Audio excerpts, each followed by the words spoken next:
Donc, il regresse progressivement. Il a perdu entre-temps 1,5 million de votants. Tout à l'heure, Antoine Glaser parlait du RDPC qui est complètement dépassé. C'est-à-dire qu'il y avait une légende urbaine qui disait que le RDPC a 3,5 millions adhérents, que le RDPC a 3,5 millions adhérents. On voit très très bien que la machine qui consistait effectivement à donner des scores au président Biya ne fonctionne plus de ce point de vue-là.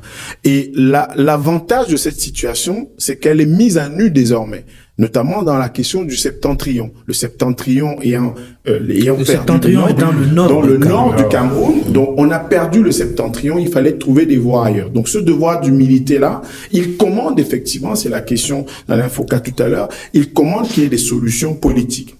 Pourquoi? Parce que ce que Maître venait de dire tout à l'heure, il est évident que ce travail qui est fait par les avocats d'Issa Tiroma, il est en train d'être fait par des organisations locales. J'ai vu un certain nombre d'organisations de droits de l'homme locales, un certain nombre de lanceurs d'alerte qui sont déjà au quotidien en train de documenter, de trouver les noms des familles. Moi, j'ai vu un certain nombre de noms, on parle de 60 morts, on va déjà au-delà de 60 morts, des exactions qui sont commises, parce que ce que le pouvoir fait, c'est qu'on est en train de mettre en avant des stations qui sont brûlées, des édifices publics, etc.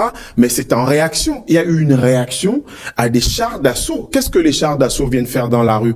Un char d'assaut, c'est un soutien à une infanterie. C'est-à-dire que quand il y a un char, c'est qu'il y a une infanterie. On est en situation de guerre. Or, on n'était pas en situation de guerre. C'était un appel à des manifestations pacifiques. On a tous suivi les discours d'Issa Tiroma, d'Anissa Ekane et de Djokam Tchameni. C'était effectivement que les populations qui ont voté, des personnes qui avaient voté et qui voyaient très bien il y avait de la casse aussi. Oui, bien sûr. Comment on réagit face à la casse? Oui, non, il y a la casse, effectivement. J'allais dire que les unités anti-émeutes de la police camerounaise, quand on nous parle souvent d'accords coloniaux, etc., le Cameroun a révisé ses accords de défense avec la France.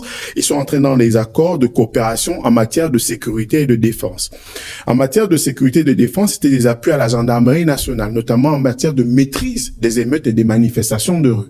On a très bien vu que le matériel qui a souvent été octroyé par la France, c'est ce matériel-là, effectivement, qui pouvait permettre de contenir les populations qui manifestaient. Mais, à contrario, quand, effectivement, il s'est agi d'interpeller Anissa Ekane, Abba Oyono et les autres, on a vu que le pouvoir est rentré dans une logique de guerre.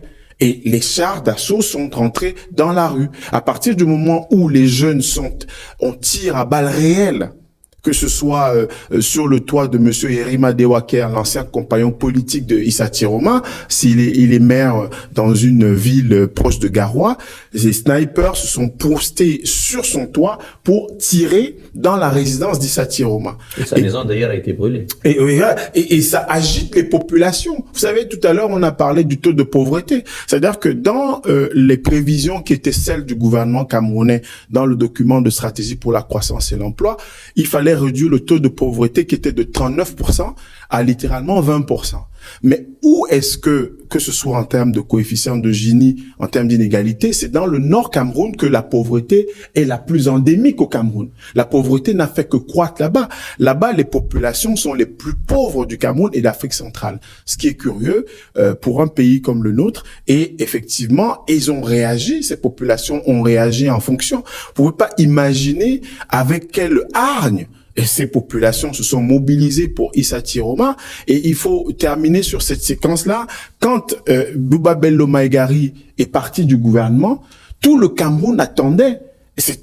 Tout le Cameroun attendait Bouba Bello Maïgari. Issa Tiroma était un outsider, c'était un challenger négligeable. C'est-à-dire que tout le monde attendait Bouba Maïgari, sa stature d'ancien premier ministre. Comment expliquer ce désaveu?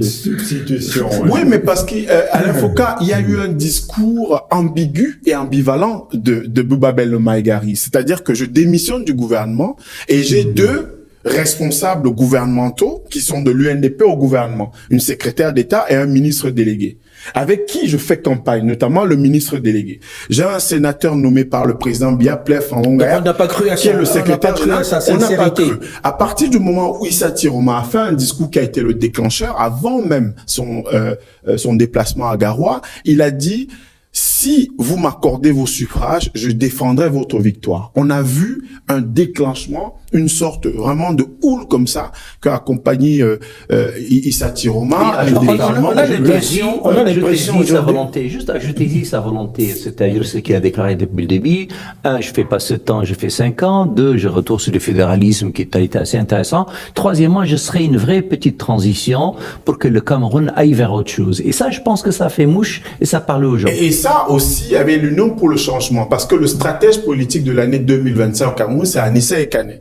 Anissa Ekane qui va adouber Moïse Kamto, mais malheureusement, cette solution-là, effectivement, le pouvoir retourne effectivement un responsable du Manidem contre cette solution-là, et Anissa Ekane qui va investir dans le cadre de l'Union pour le changement, ce qu'ils ont fait avec Fondi en 92. Alors revenons à ce qui se passe exactement. On a le sentiment que la communauté internationale dans cette élection est un peu gênée, non, Maître Djemal?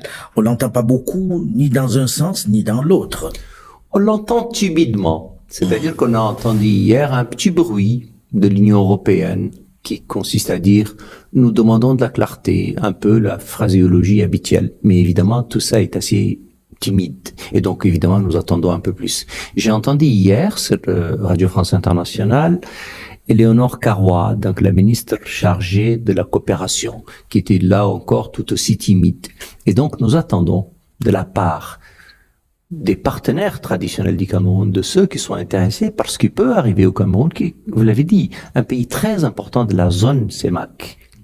Si nous ne voulons pas qu'un chaos grave, sérieux, s'installe dans cette région, dans ce pays, qui va avoir des répercussions très graves sur tous les pays de la région, nous devons réagir rapidement. Et là, malheureusement, tout le monde est aux abonnés absents.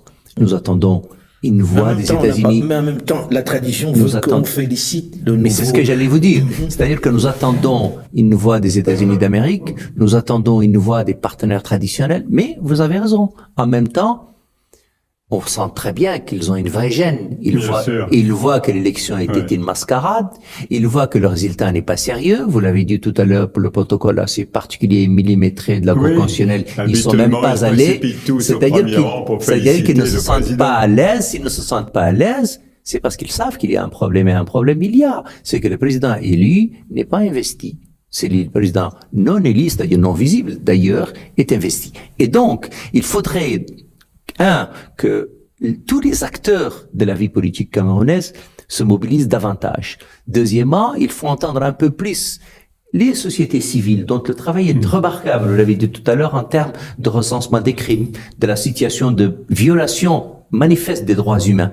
Et donc, il faudrait que les partenaires, à commencer, par les partenaires traditionnels, c'est-à-dire la France, c'est-à-dire l'Union européenne, les États-Unis d'Amérique, fassent entendre leur voix, là où ils ont été très rapides à la faire entendre en Ukraine, là où ils étaient très rapides à la faire entendre, pas très rapides, mais ils l'ont fait entendre quand même à Madagascar et un peu au Gabon, mais aussi dans les pays de l'OS. C'est-à-dire qu'on s'attend à ce que la vie des Camerounais veuille dire quelque chose, qu'elle soit respectée, qu'on ne laisse pas un pouvoir qui est en fin de ring, en fin de parcours, canarder une situation. Comment expliquer cette gêne ? Le Cameroun, comme l'ensemble des pays africains,